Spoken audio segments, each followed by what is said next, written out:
사실 이번 편은 닮고 싶지 않은 선생님, 반면 교사에 대한 내용을 이야기해 보려 했습니다.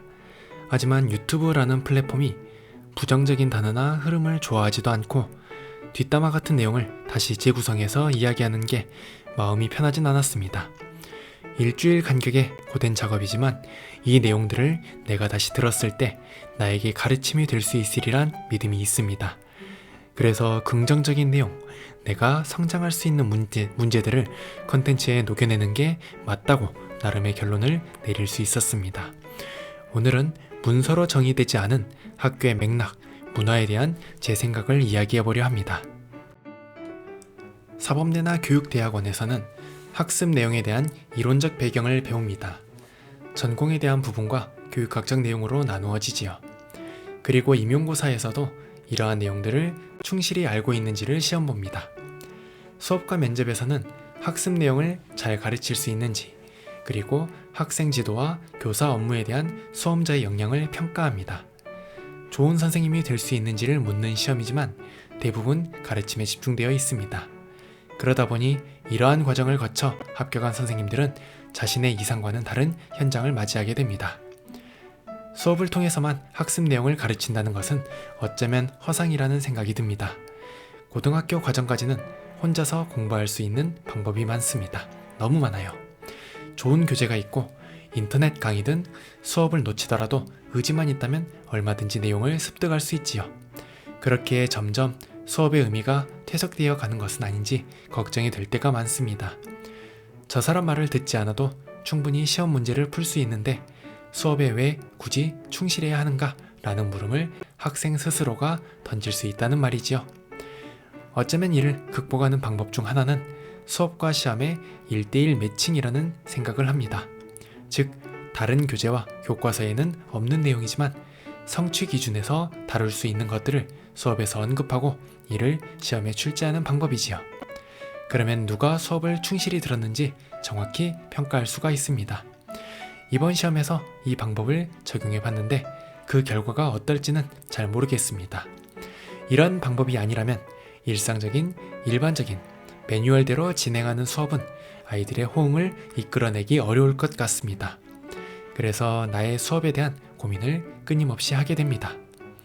임용고사의 과정과 현장에서의 고민을 충분히 하신 선생님들은 대부분 자기 교과에 대해서는 전문가적 지식을 가지고 있습니다. 수능 정도의 문제 레벨을 해설할 수 있다는 말이지요.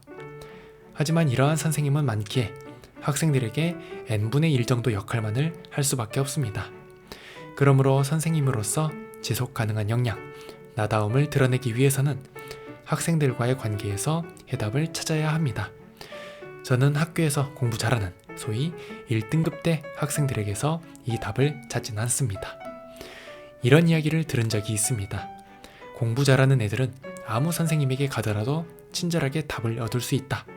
하지만 우리는 선생님 아니면 말 붙일 어른이 없다. 이 말이 저에게 많은 울림을 주고 저의 교육관을 만들어 놓지 않았나 생각합니다. 공부 못하고 소외되고 자신의 길이 정규 교육과정과 다른 친구들은 학교에서 참 외롭습니다. 학교 입장에서는 소위 영양가 없는 학생이지요. 그러다 보니 선생님들이 굳이 이런 친구들을 챙겨주기 어렵습니다. 담임이 아니면 일부러 상담할 것도 없지요. 결국 이 친구들은 학교에서 점점 멀어집니다. 학교를 벗어나면 훨씬 빛나는 아이들이지만 학교라는 틀 안에서 보다 보니 별 볼 일 없는 친구였던 것이지요. 저는 이런 친구들에게 기회가 되고 싶습니다. 그래서 우등생보다는 학교에서 소외된 아이들의 친구가 되는 것이 학교에서의 제 역할이라 생각합니다. 기숙형 학교에서는 24시간 학생들을 책임지는 것이 원칙입니다. 정규 수업이 끝나고 방과 후 수업, 야간 자율학습, 기숙사에서 지내는 시간까지 모두를요. 이상적이지만 정말 이렇게 챙기다 보면 선생님도 학생들도 행복한 1년을 보낼 수 없습니다. 1등급을 찍고 참교사로 칭송받으면 뭐합니까? 몸도 마음도 상처 입고 다쳐서 오랫동안 학교 생활을 할 수 없게 돼버리면 그야말로 쓸모없는 행위들인 것이지요. 지속 가능한 삶, 번아웃이 오지 않게 자신을 제어하고 관계를 정립하는 것이 가장 중요한 임무가 되어야 합니다. 그래서 도시 학교들과는 다른 방과 후 수업과 야간 자율학습 운영이 필요합니다. 도시에서 근무했을 때 방과 후 수업은 수익자 부담 형태였습니다. 돈 내고 들었다는 말이지요. 학생들은 모두 동일한 금액으로 책정했던 적도 있었고 수강자 수에 따라 지불 금액이 달랐던 경우도 있었습니다. 이렇게 수요자가 돈을 내면 수업을 완만하게 할 수 없습니다. 그러면 안 되는 것이죠. 교재를 만들고 이를 연구해서 수요자들의 능력을 향상시키는 것이 중요합니다. 그래서 40분이든 50분이든 시간을 채우는 것으로 모자라 더 많은 내용을 전달하기 위해 쉬는 시간도 투입하곤 합니다. 시골 학교에 와서 보다 보니 교육복지 예산은 증가했고 더 많은 아이들이 무료로 방과 후 수업을 듣게 되었습니다. 공짜로 양질의 수업을 들으니 더 많은 학생들이 참여할 수 있겠네요. 돈 때문에 못 듣는 학생 없이 말이지요. 역시 이것은 이상입니다. 현실은 참혹할 정도로 냉정합니다. 돈을 내지 않는다? 강의의 품질이 떨어지겠구나? 그러면 이 시간을 소비할 이유가 없지. 수강 안 합니다. 이런 과정으로 이어집니다. 뇌피셜이 아니고 실제로 제가 들었던 말입니다. 수요자들이 돈을 내지 않는 것뿐인데 우리는 강사비를 받는데 왜 수업 퀄리티 저하를 걱정하는지 사실은 잘 모르겠습니다. 그리고 수강하는 학생들이 끝까지 듣는 경우도 줄어들었습니다. 무슨 일이 있다 빠지는 게 당연시 된다는 말입니다. 돈을 안 냈으니 수업에 대한 책임감이 없어지는 것은 당연하지요. 이것이 교사에게도 영향을 미칩니다. 50분 수업을 뭐하러 합니까? 적당히 즐겁게 시간 보내면 되는 것이지. 이처럼 어느 방향으로 수레바퀴를 굴리느냐에 따라 그 현상은 다르게 나옵니다. 선의로 시작한 행동이 악순환을 불러일으키는 셈이지요. 방과 후 수업은 학원이 대체할 수 있습니다. 야간 자율학습은 스터디 카페로 대체됩니다. 이들의 공통점은 무엇일까요? 바로 돈을 지불한다는 점입니다. 그렇다면 방과 후 수업을 충실히 듣고 야간 자율학습을 충실히 수행하는 학생은 모범생일까요? 모두가 그렇게 생각하진 않겠지만 일부 학생들은 나쁜 생각으로 이어질 수 있습니다. 쟤는 집에 돈이 없어서 학교에서 하는 공짜 프로그램만 참여하는구나 라고 말이지요. 부모의 지위와 재력이 마치 자신이 이룩한 것인 양 나대는 불쌍한 놈들이니 혹 그런 놈들이 보인다면 가급적 가까이 하지 마시기 바랍니다. 방과 후 학교나 야간 자율학습은 돈 없는 자들의 모임이 되면 안 됩니다. 그래서 저도 내용을 재구성하고 교재를 만들고 해설을 직접 쓰면서 아이들에게 필요한 내용을 전달하려 노력하고 있습니다. 그 시간은 자신의 학습력을 향상시키기도 하지만 선생님과 친해지는 시간이 되어야 합니다. 자신의 생각을 나누고 미래의 삶을 구상해가는 시간이어야 하지요. 꼭 선생님과의 관계만을 요구하는 것은 아닙니다. 같이 하는 친구들과 소통하는 의미 있는 시간이면 또 좋은 것이니까요. 정규 수업이 아니기에 조금은 자유롭게 창의적으로 시간을 사용할 수 있다면 그걸로도 성공이라고 생각합니다. 그러므로 혼자서 유튜브를 보거나 무의미하게 시간을 버리는 것만은 안 했으면 하는 바람이 있습니다. 자신의 고민이 있다면, 비전을 검증받고 싶다면 나누세요. 방과 후 시간이 이러한 시도들의 모임이었으면 하는 바람이 있습니다.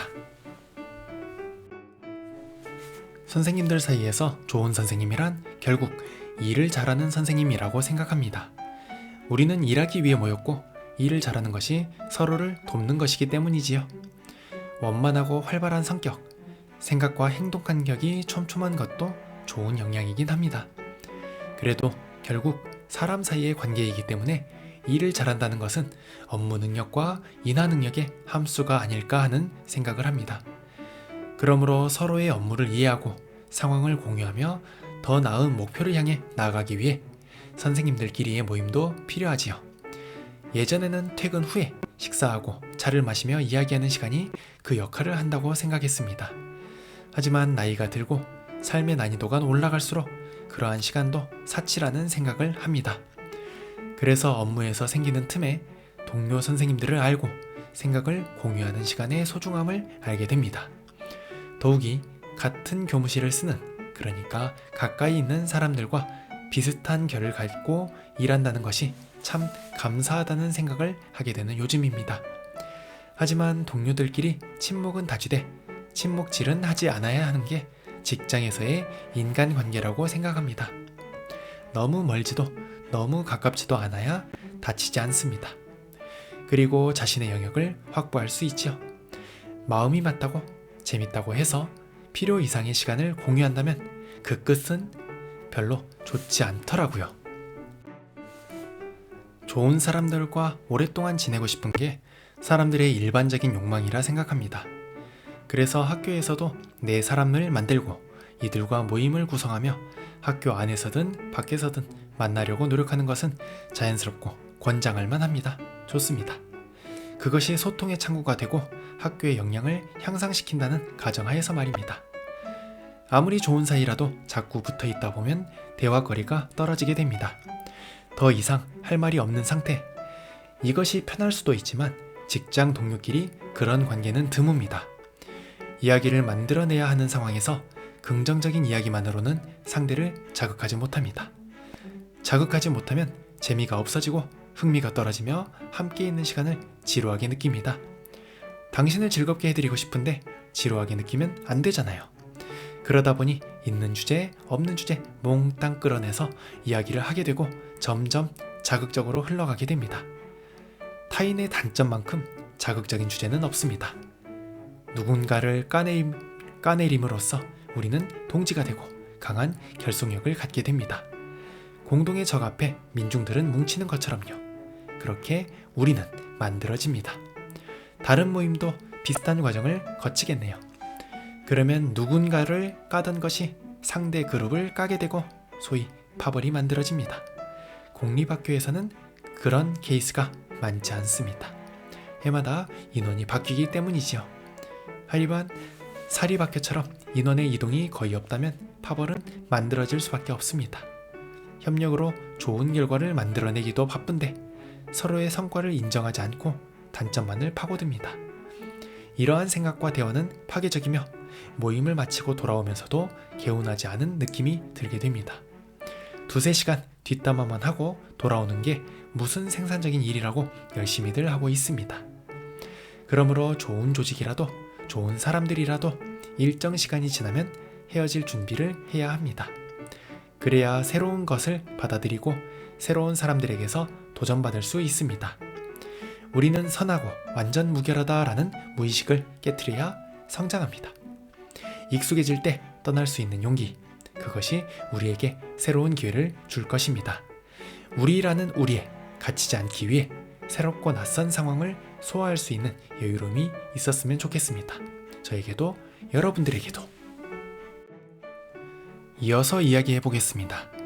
탑을 쌓는 것은 어렵지만 부수는 것은 쉽습니다. 산출물을 만드는 것은 어렵지만 이것을 평가하는 것은 쉽습니다. 객관적인 것처럼 냉정한 것처럼 포장해서 칼을 들이밀어도 썩 괜찮은 평가처럼 보이거든요. 그리고 그러한 평가를 하는 나는 꽤 대단한 사람인 것처럼 느껴집니다. 사실은 별거 아닌 놈이 아무것도 모른 채로 헛소리나 떠들고 있는 것인데 말이죠. 뒷담화도 이러한 맥락에서 볼 수 있을 것 같습니다. 소시민은 도전자를 비웃는다고들 하지요. 일본의 야구선수 노모 히데오가 한 말입니다. 열심히 활동하는 사람을 새치혀로 평가하는 것은 참 쉬우면서 달콤합니다. 내가 아무것도 하지 않아도 되게 있어 보이는 사람이 되거든요. 그리고 상대방을 별거 아닌 사람으로 만들 수도 있으니 이만큼 가성비가 좋은 행위는 없어 보입니다. 교사의 주 업무 중 하나는 학생에 대한 평가입니다. 태생이 평가하는 직업이다 보니 학생도 동료도 쉽게 평가하곤 합니다. 적어도 치열하게 살면서 평가를 했으면 좋겠습니다. 나의 삶에 치열한 사람은 다른 사람의 삶도 존중할 수 있다고 생각합니다. 그러면 좀 더 신중하게 긍정적으로 타인을 평가할 수 있지 않을까요? 산출물을 만드는 사람, 평가받는 사람으로서 내가 되기 위해 오늘도 치열하게 삶을 정진해야 하겠습니다. 이런 생각을 가진 사람들이 늘어날수록 학교는 성장하는 문화가 될 것이라 확신합니다. 그리고 이런 생각을 가진 사람들이 없을수록 쉽게 평가하는 사람이 늘어날수록 학교는 성장하지 못합니다. 올해 가장 힘들었던 것 중에 하나가 우리 반 수업이 없었다는 것입니다. 선택 과목 체제이다 보니 학급에서 제 수업을 듣지 않는 친구들이 대다수였습니다. 수강 인원은 다른 학년이 더 많아버리다 보니 담임이지만 역할이 애매해져 버린 게 아쉬운 점이라 할 수 있지요. 그럼에도 불구하고 최선을 다하고 있기에 후회는 남지 않을 것 같습니다. 이보다 더 열심히 살고 잘해줄 수는 없기에 졸업 후에 만나지 않더라도 아쉽지 않을 것이라 확신합니다. 시원섭섭한 현실이지요. 교사와 학생이 교류하는 시공간은 결국 수업입니다. 수업을 통해 저는 가르치는 사람이 되고 아이들은 배우는 사람이 됩니다. 그 일부는 교과 내용이지만 가르치는 내용의 대부분은 사실 나입니다. 내가 어떤 사람이며 어떤 철학을 가졌는지는 수업을 통해 전달되지요. 이전 영상에서도 비슷한 내용을 여러 번 말한 기억이 있습니다. 그래서 비담임일 때 최선을 다한 수업으로 지금도 남아있는 친구들이 많습니다. 지금 학교에서 얼마나 더 머물지는 모르겠습니다. 하지만 근무하던 학교 중 다시 만날 친구들이 없겠다는 느낌이 드는 곳은 처음이네요. 인간적인 교류가 적었기 때문이지요. 좋은 학생이 좋은 선생님만을 만날 수 없듯이 좋은 선생님도 좋은 학생들만을 만날 수는 없어요. 이렇게 생각하면 아쉽긴 하지만 내가 못난 사람이라는 생각은 비교적 덜 하게 됩니다. 나를 성장시켜 내일의 나를 증명하는 것이 결국은 최선이지요. 그리고 그 시작은 수업에서 이루어집니다. 다음 학기, 다음 학교에서는 내가 즐거워할 수 있는 수업을 만들어 보길 희망합니다. 교사와 학생은 시작일이 있고 종료일이 있습니다. 일종의 계약 관계이지요. 계약 기간 동안은 서로에게 책무를 다해야 하지만 종료일, 그러니까 학기의 마지막 날이 지나면 남이 됩니다. 스승과 제자는 인연이라고 표현하는 게 맞는 것 같습니다. 책무에 상한이 없지요. 함께 고민하고 답을 찾아가며 성장하는 존재라 생각합니다. 1년에 한 명이라도 이런 제자들이 있다면 잘 살았구나 생각할 수 있을 것 같습니다. 이런 면에서 본다면 올해는 쉬어가는 해가 맞네요. 괜찮아요. 그들도 그들의 스승을 찾을 테니까요. 내년엔 저도 저의 제자를 찾을 수 있을 것이라 기대해 봅니다. 그래도 학생과 교사로서 우리는 계약 종료일까지 서로에 대한 책무를 다하도록 합시다. 오늘은 문서로 정의되지 않은 학교 생활에 대해 이야기해 보았습니다. 조금 한 해를 반성하는 느낌에 아쉬운 점을 많이 얘기한 시간이 아니었나 생각이 되네요. 어쨌든 여러분들도 한 해를 반성하며 좋은 사람이 되기 위해서 노력해 갔으면 하는 바람이 있습니다. 긴 시간 동안 들어주셔서 대단히 감사합니다.